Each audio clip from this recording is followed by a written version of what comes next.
শুভ সকাল।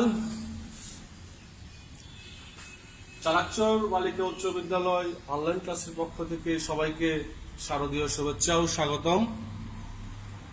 আমি উৎপল শীল, সহকারী শিক্ষক, চালাকচর বালিকা উচ্চ বিদ্যালয়। বৈশ্বিক মহামারী কোভিড-এর কারণে বিগত অনেকদিন যাবৎ আমরা বিদ্যালয়ের পাঠদান থেকে বিরত আছি। ছাত্রছাত্রীদের সামান্যতম উপকারের জন্য সামান্যতম উপকারও যদি করা যায়, তারই পরিপ্রেক্ষিতে আমাদের এই অনলাইন ক্লাস। আজকে আমি যেই ক্লাসটি নিয়ে আলোচনা করব সেটি হলো নবম দশম শ্রেণীর হিন্দু ধর্ম থেকে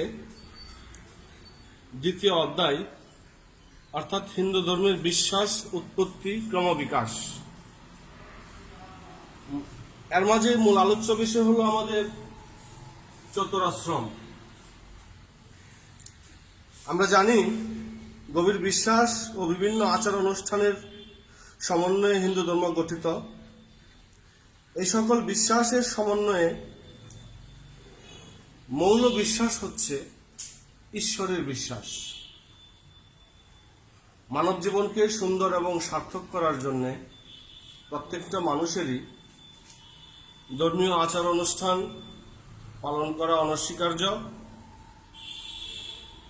এরই প্রেক্ষিতে হিন্দু ধর্মের জীবনকে সুন্দর ও সার্থক করার জন্য কিছু নিয়ম কানুন রয়েছে। এসব নিয়ম কানুনের মাঝে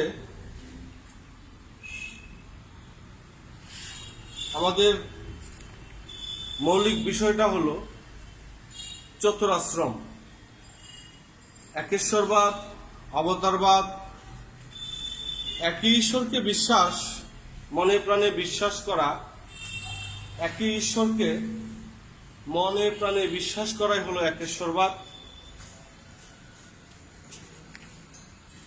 আমরা যদি মূল আলোচনায় ফিরে যাই, চতুরাশ্রম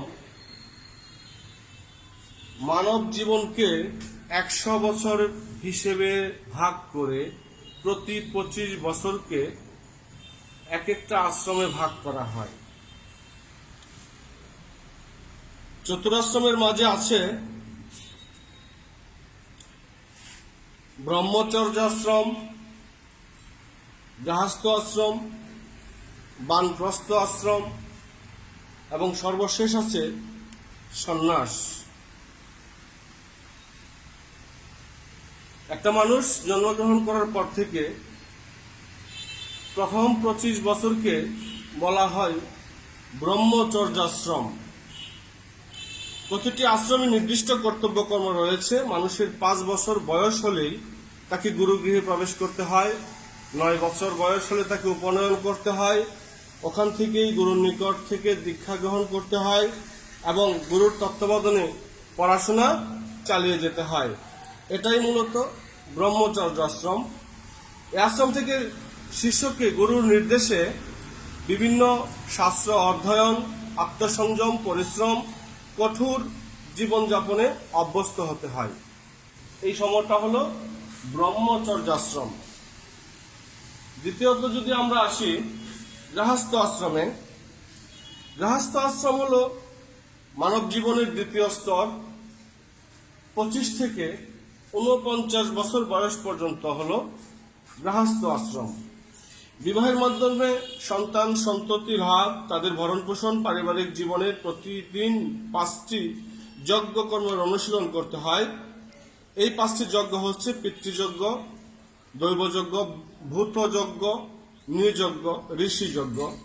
মানুষ জন্মগ্রহণ করে তার পিতামাতার মাধ্যমে এবং সন্তানদেরও পিতামাতার উপর একটা বিশাল দায়িত্ব থেকে যায়।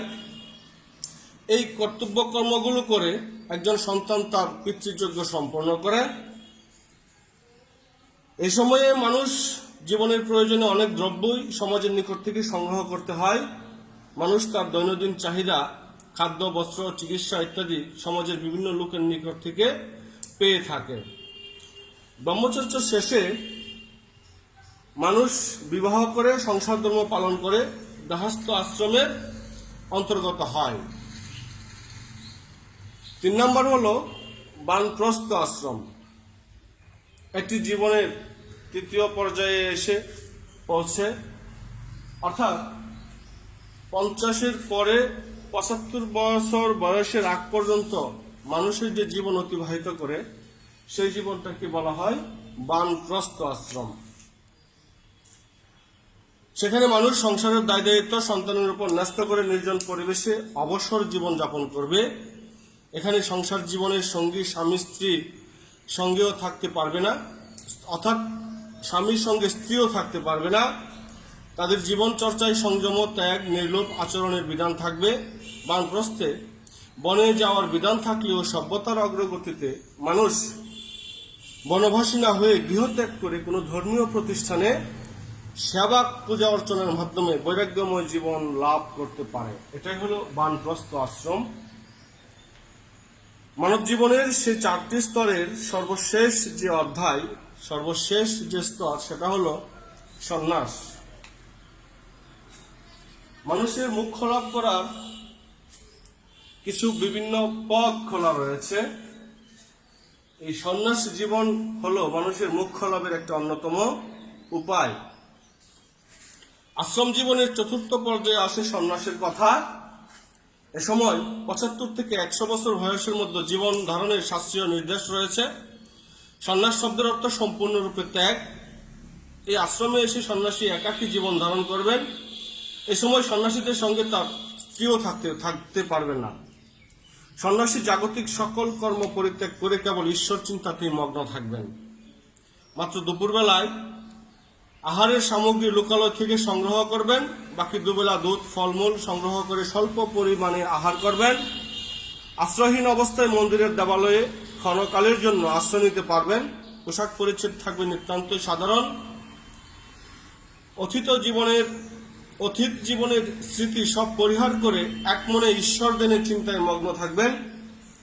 শাস্ত্র বচনে জানা যায়, অনাশ্রিত কর্মফলং কার্যং কর্ম করতি য সন্ন্যাসী চ যোগী চন নিরঘিন্ন চাকরিয়।